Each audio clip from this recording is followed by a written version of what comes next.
বরাক দর্পণ studio.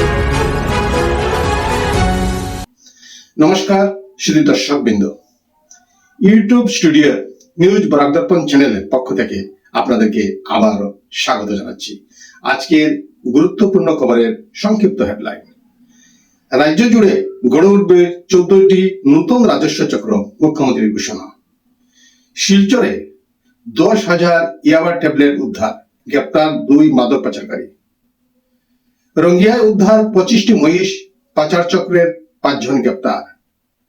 গৌহাটির ভাড়া বাড়ি থেকে যুবতীর রহস্যজনক মৃতদেহ উদ্ধার। অসমের বেঞ্ছার থানার অভিযোগে বিধানসভায় বিস্ফোরক দাবি বিধায়কের। গুজরাটের অম্বাজি মন্দিরে প্রণামী চুরির অভিযোগ। প্রধানমন্ত্রী মোদীর কাছে ন্যায়ের আবেদন কেতন আগরওয়ালের মায়ের।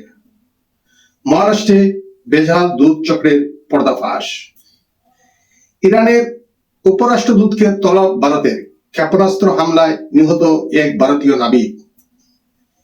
ইরানের পিক্স এক্স মাউন্টেন নিয়ে ট্রাম্পের হুঁশিয়ারি। আজকের বিস্তারিত প্রতিবেদনে।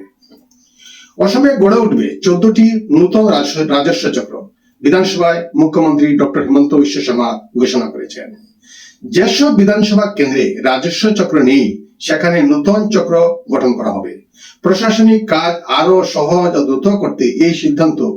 রাজ্যের 108টি বিধানসভা কেন্দ্রে কাজ আরো সহজ হবে। মাদক বিরোধী অভিযানে বড় সাফল্য পেল শিলচর পুলিশ।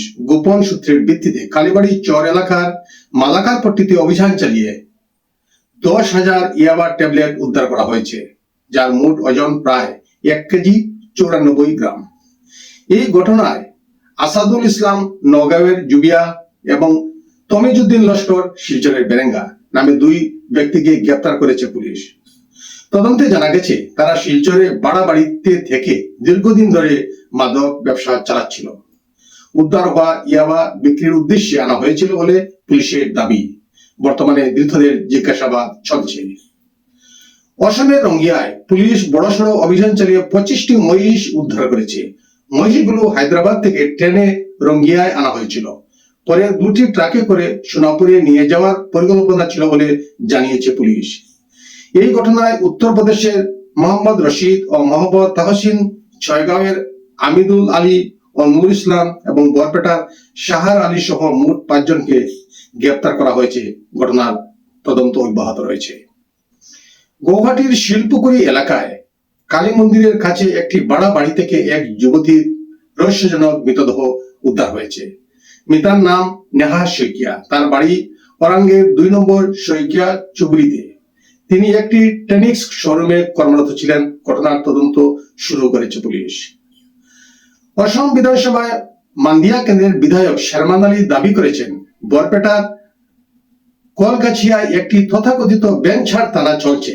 তার অভিযোগ, থানার বাইরে একটি দালাল চক্র পুলিশকে প্রভাবিত করে মামলা মীমাংসা ও অভিযুক্তদের ছাড়িয়ে দেওয়ার নামে অর্থ আদায় করে। তিনি আরো অভিযোগ করেন কয়েকজন সাংবাদিক এই চক্রের সঙ্গে জড়িত। বিষয়টি নিরপেক্ষ তদন্ত এবং আকস্মিক পরিদর্শনের দাবি জানিয়েছেন তিনি। এগুলি বিধানসভায় বিধায়ক শেরমান আলীর উত্থাপিত অভিযোগ।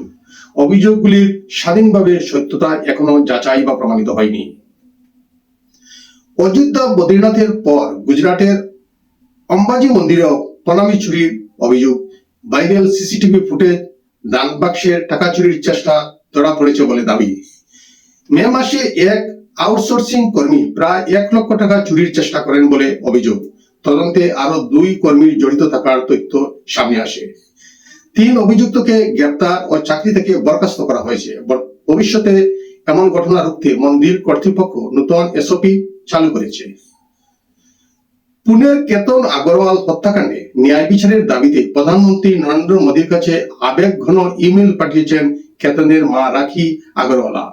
তিনি দোষীর কঠোর শাস্তির দাবি জানিয়ে লিখেছেন, আমি সহানুভূতি নয়, শুধু ন্যায় চাই।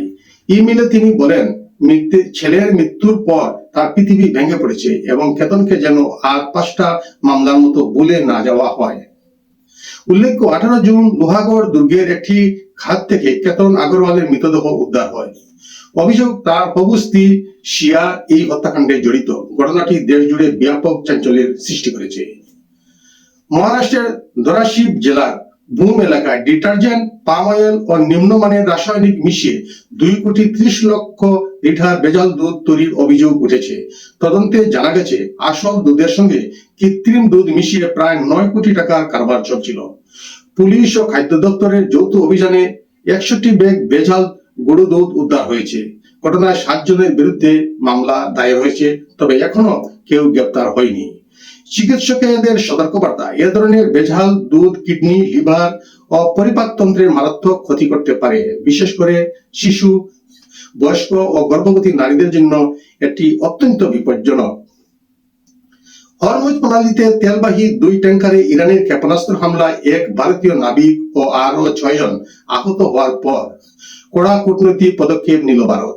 নয়াদিল্লিতে ইরানি দূতাবাসের উপরাষ্ট্রদূতকে তলব করে হামলার তীব্র প্রতিবাদ জানিয়েছে বিদেশ মন্ত্রক। ভারত আন্তর্জাতিক জলপথে বাণিজ্যিক জাহাজে হামলার নিন্দা জানিয়ে এ ধরনের আক্রমণ অবিলম্বে বন্ধের দাবি করছে। যুক্তরাষ্ট্রের প্রেসিডেন্ট ডোনাল্ড ট্রাম্প হুঁশিয়ারি দিয়ে বলেছেন, প্রয়োজনে ইরানের পিক্স এক্স মাউন্টেন পারমাণবিক স্থাপনায় হামলা চালানো হবে। ট্রাম্পের দাবি, যুক্তরাষ্ট্র ইরানের পারমাণবিক কার্যক্রমের উপর কড়া নজর রাখছে। এদিকে সাম্প্রতিক স্যাটেলাইট ছবিতে দেখা গেছে ইরান এই ভূগর্ভস্থ স্থাপনার নিরাপত্তা আরো জোরদার করেছে। আজকের প্রতিবেদনে এখানেই সংক্ষিপ্ত বিরতি রাখছি।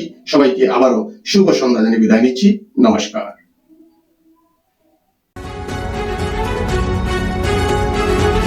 न्यूज बौराक दर्पण स्टूडियो।